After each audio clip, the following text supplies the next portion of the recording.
Hi there, welcome to the e-commerce nurse podcast, our 29th episode. I'm Karina McLeod, ex-Amazonian and CEO and founder of e-commerce nurse and vendor society. Today we're going to be talking about the journey of an e-commerce agency from startup to acquisition. We have a special guest, Scott Galvao, Head of Partnerships for Buy Box Experts and InterCultural Elements, as well as co-founder of the latter. Scott's life pre-Buy Box Experts included running InterCultural Elements for 14 years before Buy Box Experts' 2021 acquisition. He also spent 6 years at ChannelAdvisor UK as an implementation manager, where he gained wide-ranging international e-commerce experience and know-how. And interculturalism isn't just limited to work. Scott holds a degree in both intercultural communication and geography from the University of New Mexico, has lived in Germany since 2000, is a dual American Portuguese citizen, and both his better half and son are German. So hi, Scott, a big thank you for taking the time to come on the show today. As the owner and CEO of an e-commerce agency that has attracted investor interest, this is a topic definitely one I'm excited to talk to you about. Well, great. Hey, Karina, thank you so much for having me today. Awesome. So before we start talking about that journey, I'm sure our listeners would first like to hear and understand a bit about yourself and how you started InterCultural Elements in 2007. Sure. Yeah, it's a relatively long story, but I'll try to keep it relatively short here.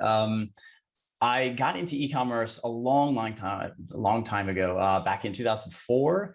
And back then I was working for a very small listing tool, German listing tool, which relatively quickly was bought up by ChannelAdvisor, as many people probably recognize the name, one of the leading listing tools in the world.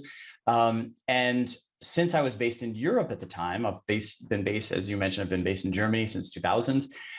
They put me on the fledgling European team. I think I was like employee number 6, dedicated to what was then, yeah, exactly, just this really small but developing team there. And I think I was really lucky because I got to teach all of the European clients of the software how to use it. And that was sort of a bit of a crash course in e-commerce. Back in the days when eBay was still, the large marketplace. Amazon, we really didn't hear that much about at the time. So yeah, I think back then it was great just to sort of get into that a bit. But what I realized was, working for an American company in Europe, there was always this dynamic of interculturalism. And that's exactly what I studied, what I'm quite passionate about. And it wasn't very long before I realized that there was sort of a niche in the market, right? This missing agency component, right? Whereas ChannelAdvisor is a software, and over the years, there's lots of softwares which allow you to list all over the world to many, many different marketplaces. But that component of an agency to sort of help you do that was missing at the time. And that was why myself, my wife, Anya, and a friend of ours called Edward Gerritsen founded InterCultural Elements back in 2007. So that's sort of a summary. Wow. And 2007, I mean, we're going back a long way in terms of, as you say, when agencies didn't really exist. I remember even in 2015, it was still something that was emerging in the US, let alone Europe. So you really sort of have been there from day one. It felt like it. And, honestly, I think that was one of the biggest challenges for starting the agency, was really just figuring out what it was that we did. As you said, back then, that there just wasn't that much of a consciousness of listing internationally. I think a lot of people back then, they were on their websites, they were on eBay perhaps. But beyond that, there wasn't a huge impetus to list all of your products, to a very fine degree with a lot of effort and cost. So I think we sort of came on board with this idea of, let's do translation. That was the thing that obviously people needed. And then let's have the expertise of getting them on eBay at the time. And those main components were the things that we started the company with. But very quickly, of course, you probably know this very well, right? As a small company, you're asked to do pretty much everything. Then you have to start choosing exactly what's worth doing and what you sort of stay away from. Yeah, definitely. And that's even before the real boom of sellers, right, in 2007, because I remember I started in 2004, and it was when Amazon was so dominated by the vendor side. So really that's crazy. So what would you say was your biggest challenge of really starting out as an agency, or just being a startup in general? Yeah. I think I would go back to saying it's figuring out what we did, right? Because it was a brand new category. Nobody had done that before. And I think on the flip side of the coin, I'd mentioned this briefly as well, figuring out what we would choose not to do. Because relatively quickly, we were being asked to do taxes, to be an importer of record, right? To do all, so to scrub people's dishes. It was just, there was no end to it, right? Yeah. And, as that small company, within a couple of years, we had a couple of employees, which was great, but you have to sort of whittle down exactly what it is that you can do well, what it is that you want to invest in development, and what you just want to stay away from. So I think that was the biggest challenge. And over time, we decided that our main, I think fortes, I would say, would be translation, localization, but then the expertise of all of these different marketplaces. As time developed, we branched out into up to 30 different marketplaces. Wow. With 10 different countries, or let's say we had staff from 10 different countries. I think that ended up being our strongest suit. That's really interesting you say that, because I sort of, when I think back at our days when we started out, it was almost saying yes to everything.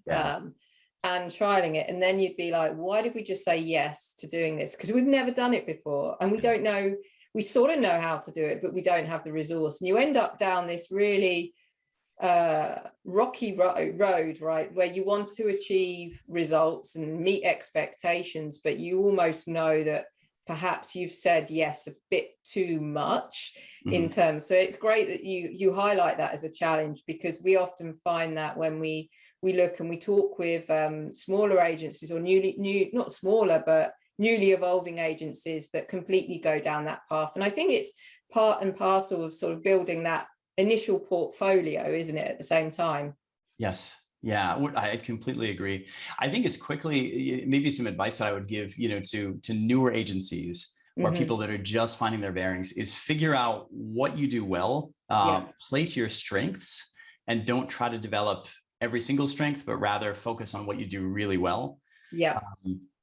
And also, I think one key thing that a lot of people forget is make sure that you are that you're keeping your time in mind, that you keep in mind that has a value. Because I think far too often people don't do that, and end up wasting a lot of time and not charging as much as they probably should out of the gate. Yeah. I smile when you say that, because I, again, can definitely relate to that, as in, you end up giving away a lot of free advice, you take a lot of calls, and charging for your time, which at the end of the day, you have that expertise and should be charging for, definitely. That's it. And so you talk about this sort of growth, and you grew across so many marketplaces, and your team grew from a small team up to, is it 60 employees that you have on board? So talk to me a bit about that transition, because I'm sure that everybody sort of looks and thinks, wow, that's really successful, you're managing that, but I'm sure you went through another number of challenges and pain points as you grew to that size. Indeed. Yeah, indeed. But and I think even maybe to preface that, I would definitely throw in a disclaimer, right? That, I'm doing the podcast today, but that does not at all mean that I was, sort of the top of the heap or anything like that. I really have to give credit to, my two partners, because I think both Edward and Anya, all three of us had different skills that the others didn't have. And we augmented each other very, very well, especially in the first years. So I think without those three, and then later on, the development of a very strong middle management layer, we never could have developed. So after having said that, Yeah, so I think at our largest, we were at 60 employees roundabout. And that was when we had an agreement with one of the largest marketplaces out there back in around 2013. And we were basically getting paid to help bring a lot of big American sellers into Europe, primarily into the German, UK, and French markets. And at that point, that was really a boom time for us, right? Because number one, having this huge partnership where within a year we had expanded from probably about 35 up to about 60. So that in itself had some huge challenges, right? I think you yourself know when you grow at any sort of fast clip, it's all about the growth and how you manage that. And that was where I managed this middle management layer, and that's where we really first establishing that. And that was, I think, extremely useful. And linking in a couple of things we've talked about, we whittled ourselves actually down. Once that partnership ended, then we started reducing down, and we settled around 45 people from about 10 different countries, which was great. That pretty much takes care of a lot of the Amazon marketplaces. But in talking about which marketplaces we tackled, Amazon was ever increasingly, the 800-pound gorilla, as we would say in the US, right? But those other 29 or so marketplaces, that was a focal point, especially between maybe 2000, 2015, 2016, because we thought that a lot of sellers would find value in being able to list to as many marketplaces as possible. But as we all know, the 80-20 rule does apply with marketplaces as much as it does with lots of other things. So that was a transition that we really went through, I think, in the last maybe 4 or 5 years, just to figure out, actually, most people are interested in Amazon. This is not taking anything away from a lot of other marketplaces. There, you can find niches and it's great, but that was one transition I think we were sort of forced to make to reposition toward Amazon. And I guess that comes back to what you were saying earlier in terms of just focusing, and you may all have strengths in other areas, but just keeping your offering focused and just not going a bit too diverse, and focusing on those strengths, and then you can grow within that.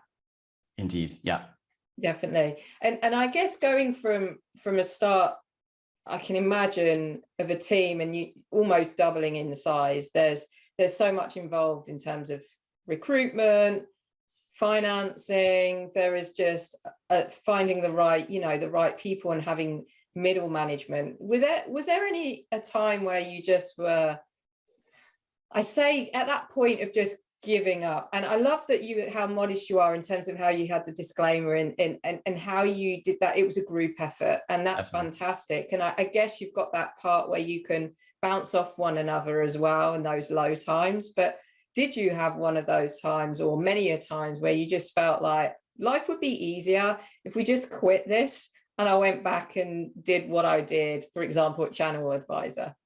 Yeah, definitely many a times. Yeah, it's so funny. Anya and I were just talking about this last week, how it's so funny that we would find ourselves walking by and like seeing people like sweeping the park or something like that. And we're just like, that would actually be a really good job, wouldn't it? And that was just sort of a sign for us. We're just like, okay, good. Yeah, sometimes it is a bit much, but and you do want to just sort of get rid of all the responsibility.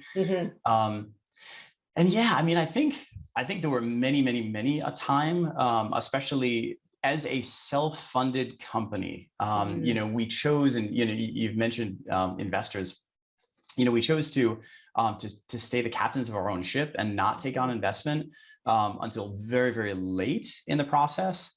That was sort of a whole different chapter.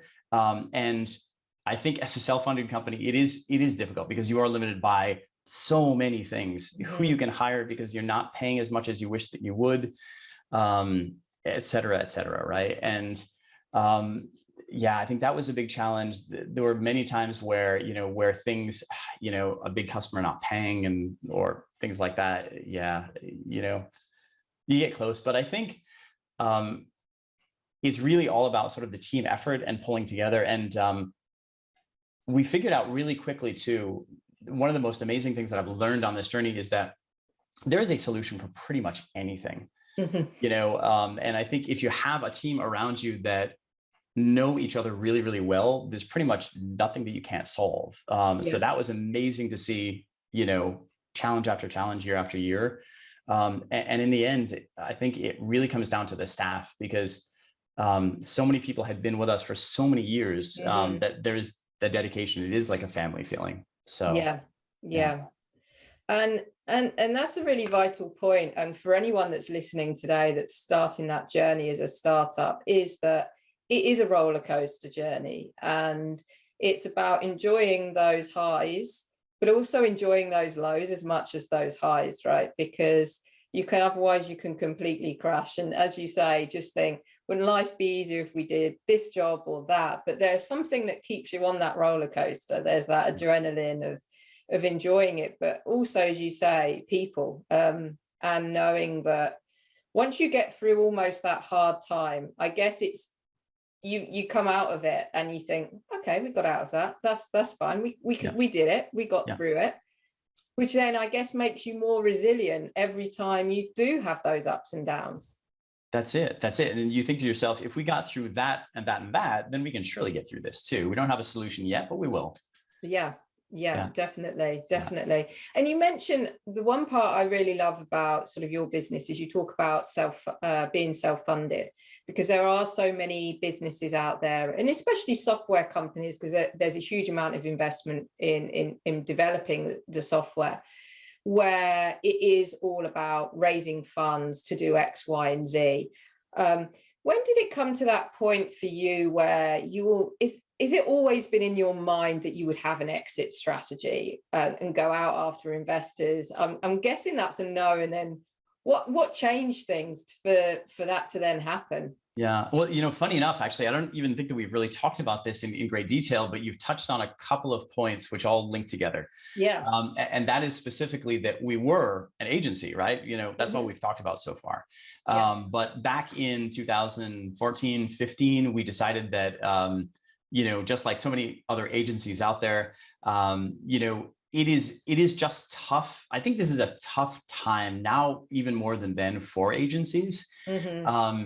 And we realized even back then, look, if we want to develop something that's really going to be able to scale, that has to be in the software area.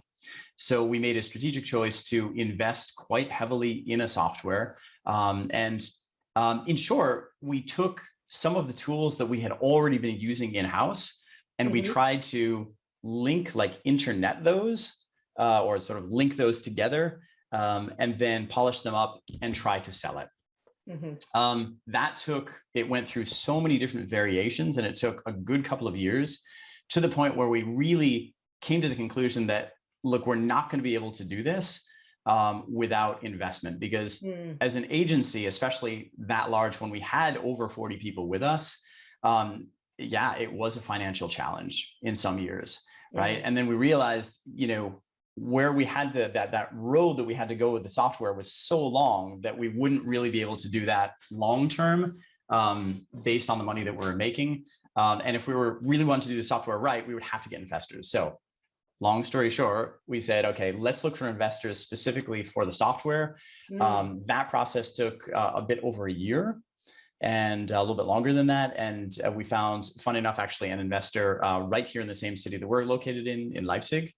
So that was really neat. And that investor, back in 2019 in November, they invested into what has now become a company called eChameleon. And eChameleon is now that spinoff that focuses on the software part. And that was one major chapter, I think, of InterCultural Elements that sort of drew to a close, because we had 7 employees that sort of spun off with that company. And at that point in time, we really had to figure out, it was a little bit of a soul searching. Like, now that we have the software part out, we can focus back on what we do in our core, right? What we had been doing in the beginning. But I think relatively quickly, we realized we could keep on going that route, and that would be fine. But at the same time, it may not be bad to sort of join partner, or to get a partner, or join forces with somebody who could really utilize our services. Because I think what we did in massive depth, right? And man, like, we could really get you on all of these different marketplaces in all these different countries. But that, as time developed, it seemed like a niche that fit better in a larger company. So yeah, that's when we really started looking for somebody to acquire us. Yeah, and I guess is that a scary move, right? Because there is that element of control, right? When you're self-funded, those decisions, although, because we as an agency, we're self-funded, and there is a point where you get to decide where things go. If you have a bad month, you're not having to then answer to anyone, and you're not held by anything. But at the same time, when there are slower months, or you lose a client, or you need to invest in some more resource, there's this balance, right? Yeah, absolutely. Yeah, that is, you do get really nervous at those times. Yeah, I mean, I think for us, it was one of the biggest challenges during that time was not necessarily relinquishing control or the idea of that, because we're relatively, I'm happy helping lead a company, but I'm also very happy supporting people above me, right? Yeah. So I wasn't clinging to leadership or anything like that. I didn't need to be the boss.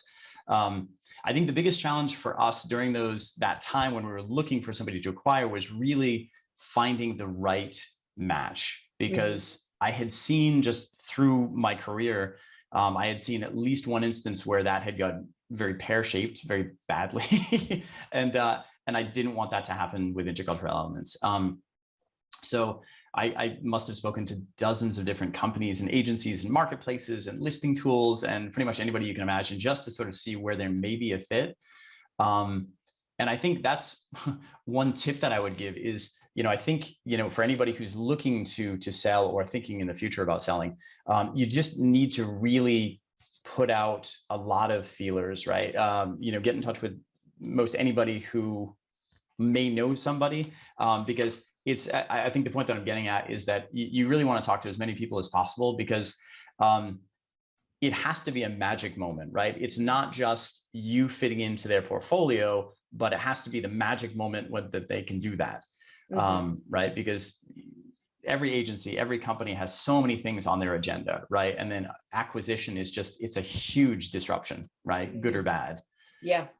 So yeah, any case, spoke with dozens of companies. And yeah, there were a number who just said, well, customer service department, well, we'll just get rid of them. Or account management, we don't really need them. We're just interested in your customer service or whatever. And that pretty much ended the conversation straight away, where we said, okay, we want everybody coming over. Awesome. And we want their jobs. Yeah, we want their job sales, and we want to maintain, I think certain conditions that we ended up finally getting. So that's awesome. And a great lesson there in terms of, I think people and businesses can get very excited about that opportunity, and wow, someone wants to invest in this business that we created. It's almost like an honor. But I love how you had your criteria, as in, because that criteria allows you to be keep your feet firmly on the ground. Yeah. When all these businesses are around you saying, oh, we can do this and do that. And it sounds like that came from experience, right? Previous experience and so forth. And that can definitely, I've seen that where businesses you can get lost with that. And with with that acquisition, because an acquisition isn't about just selling your business and you leave the company, right? You become part of that larger company. Indeed, right? I mean, I guess it sort of depends, right? Because there's a lot of acquisitions where I think the acquiring company wants you out because they want to sort of, make sure that the highest management is replaced. Yeah. I think we were very lucky in that Box Experts, which was the company that acquired InterCultural Elements, they said that from the very beginning, they found a lot of value in the fact that management actually stayed. Just speaking for myself, I almost immediately transitioned into the head of partnership roles for Box Experts. Super happy there. I think that very much fits one of the things that I like doing the most at intercultural Elements. And, for the first time in like 1.5 decades, I was able to wear just one hat instead of, 12. So that was amazing. Oh my goodness, I can relate to that after wearing, before we just had a conversation earlier before we started the podcast, which was about wearing several hats before the call. And yeah, it gets tiring.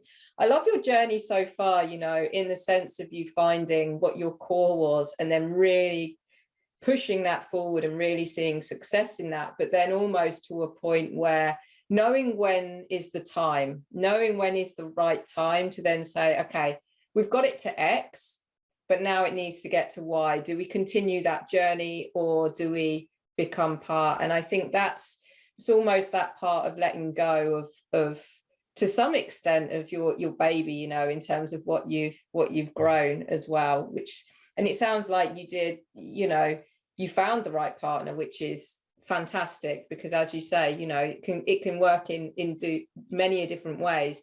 Was there any time, a point, because you were acquired, did you ever sort of think actually the investor route or just getting funding so you could continue as intercultural elements instead of going the acquisition route? I don't think so. Because, you know, of course, that's something that Anya and I talked about at the time. By that time, Edward had gone over into eChameleon, so Anya and I were running the show at InterCultural Elements.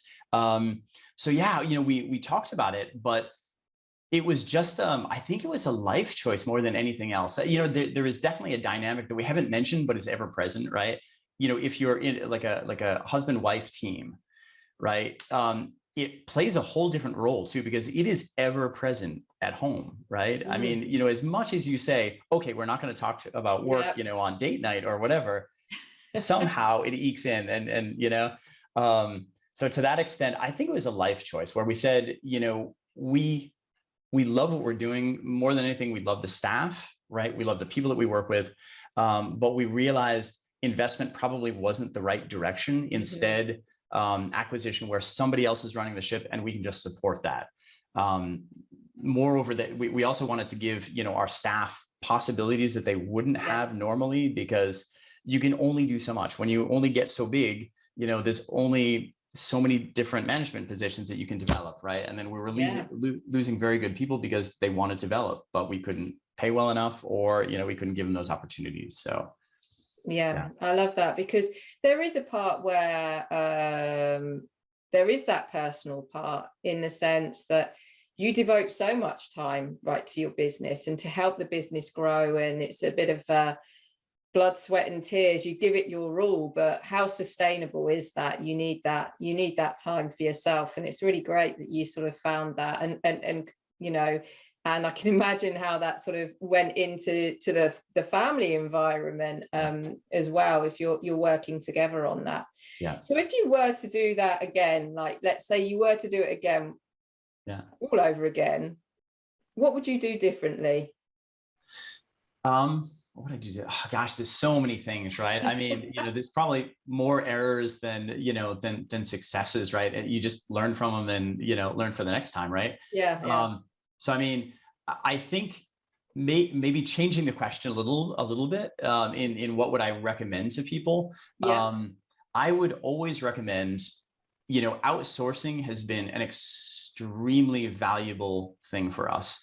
And it links directly into what we're talking about, you know, maybe 15 minutes ago, which was, you know, don't try to do everything yourself, you know, get really strong partners. I think that's one of the greatest things about InterCultural Elements and hopefully now Buy Box Experts, is that, you know, there's a whole bunch of great things that the companies do, but what's even more valuable is to be able to say, okay, great, we can do this super well for you, but for all the stuff that we don't do, we have some, you know, great, you know, we have all these partners that can help you. So I think outsourcing, you know, make sure to have a really strong partner network. And one thing I don't see that much in e-commerce, which I really appreciate, is there's not a lot of sort of backbiting and like fight to the death stuff that you see in other industries, because it is a huge ocean and it's developing every month. So to that extent, it's all about helping, right? I mean, in the end, you know, you have an agency, we had an agency, you know, now I'm with Buy Box Experts, and, you know, and we have a great relationship, right? And it's really all about, I think, relationship building. So yeah, outsourcing, relationship building. If you're looking to sell your company, I would recommend getting a really good lawyer involved, because I think surprisingly, you still hear about people just trying to go it on their own. And yeah, and I think that can be very, very tricky. And then also a merger and acquisition specialist. That was something where we're thinking, do we really need this? And the one that we had, just proved her weight in gold. So that's awesome. And I love hearing about your journey, because I think people can assume where you're at. InterCultural Elements have been acquired. But actually, there's this huge journey that you've gone through. And the point that you started this journey way before even Amazon agents, or the sort of boom of Amazon agencies appeared, just shows you how much is involved to really grow a business. And I think those that are listening and are starting out, you've got to be ready for that journey. You've got to be ready for that roller coaster.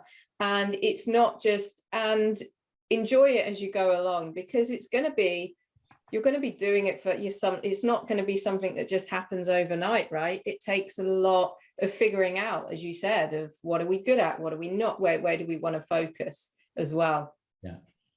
So thank you so much, Scott, for sharing your story. I've loved hearing about it, and I know we've spoken briefly in the past, so it's good to understand it all. And for those listening, hopefully, if you are an agency or a business looking, and you've just started out and you're looking to, of course, be acquired, hopefully you were able to take some golden nuggets away from today's session. So thank you so much. And for those that want to know more about BuyBox Experts, they are a premium Amazon service agency to medium-sized and large-sized businesses around the world. From optimizing your items to PPC to demand-side platform, BuyBox Experts manages every aspect of your Amazon account to accelerate sales growth and maximize your profitability. So if you want to reach out to Scott and his team, go to buyboxexperts.com, where you can also receive your own Amazon account assessment. So thanks everyone for listening, and thank you once again, Scott, for sharing your experience and your journey. I found it extremely valuable, and I'm sure our listeners have done too. Yeah, you're very, very welcome. And yeah, thank you for inviting me on the show. Thank you.